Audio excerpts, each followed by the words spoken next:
The one real wart on Jordan Romano that I cannot ignore, how his performance takes a noticeable dip when he comes in with runners on base.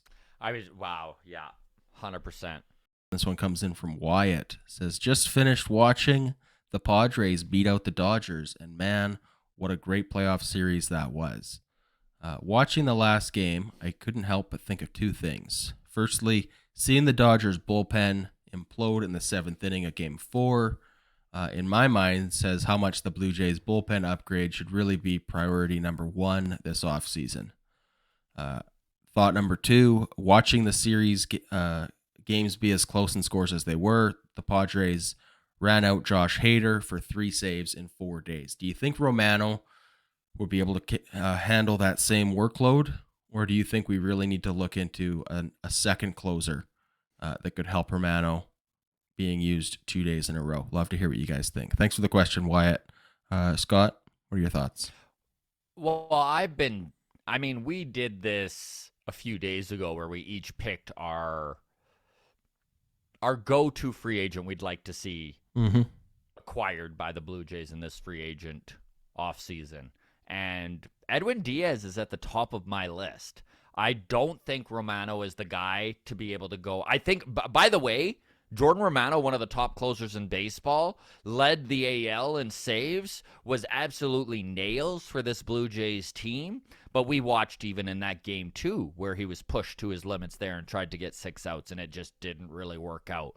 I don't think it's that he's not that guy, but I think that having a dude with the ilk of an Edwin Diaz goes a long way. Having that proven stud means something. And look at what Josh Hader's doing.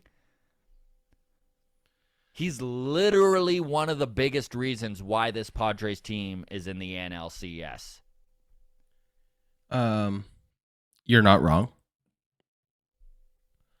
I would like to, after watching a year of Romano, and I came into the season very high on Romano. I know when we had Jeff Blair on, talking with him, he had his concerns. Could he pitch? Yes. Could he go 2 innings, get you that 6 out save?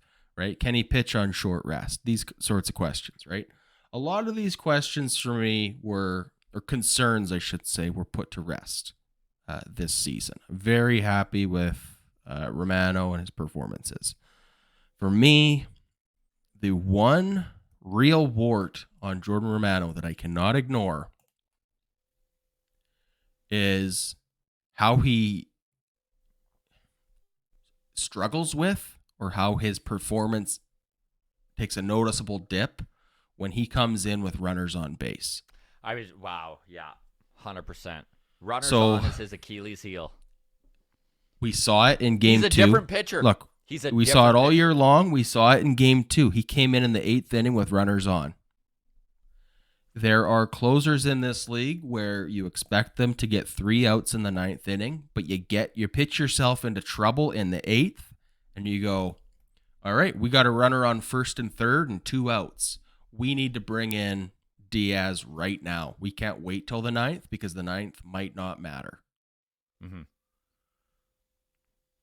Jordan Romano, for me, is not that guy, Scott. I agree. Want to see him come in the 8th with runners on base. There are other guys I would want to see ahead of him with runners on. And that is, for me, that is a big strike against him. I do not trust him.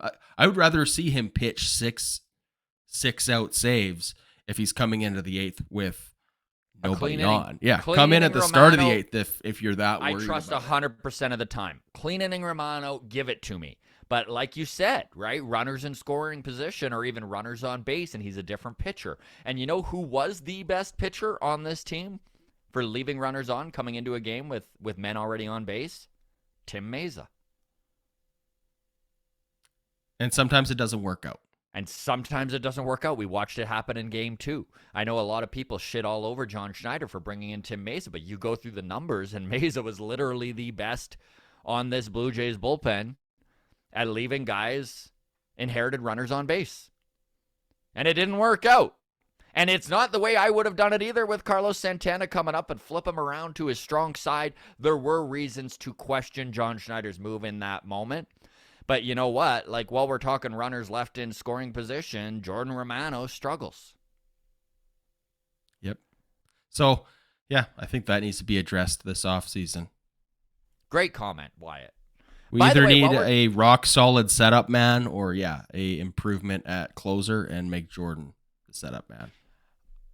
I wanted to bring something up. I've been meaning to bring this up for weeks now, and I just keep forgetting. I want to just give a shout out to John Dick in Kelowna. He's one of our Patreon. He reached out personally on my personal Facebook account about my comedy album and just mentioned that he listened to it and really enjoyed it and thought it was very funny and just like, yeah, so I just want to just say to John, thank you, buddy. Like, I know it seems weird for I don't know. I put so much work into that freaking comedy album, and to have positive things said about it from strangers is pretty cool. So, John, thank you. Your wife has to say it's funny. Your mom and dad have to say they loved it, even though we all know they hated it. But yeah, when a perfect stranger owes you nothing, says kind words, that's pretty nice. It's pretty cool. Okay, by the way, stay together for the cat, or is it staying together? Staying together for the cat. Available everywhere you get your music. Absolutely. Spotify, Apple. It's being played on XM satellite radio right now. So, yeah. And check it out if you want. It's free to listen to, right? They don't have to buy your album. They just listen to it. I mean, it would be nice if you buy it, but yeah, you can stream it. It's all good. I get paid for streams. There you go. There you go. So listen to that next time you got some housework in the mood for some laughs. Sure. There you go. We really appreciate all of you within the walk-off community. This thing continues to grow and become an animal of its own. It's a little bit overwhelming, but honestly, we love talking Blue Jays baseball and all the interaction that you folks are involved with us. Thank you so much. Discord, feel free to join it. That is always free. The show, or the link is in the show notes. You can follow us on Twitter at Walk Off Podcast, on Instagram, the Walk Off Podcast. And if you are watching on YouTube currently and you're not subscribed, we'd really appreciate if you hit that subscribe button. All the best, everybody. Cheers.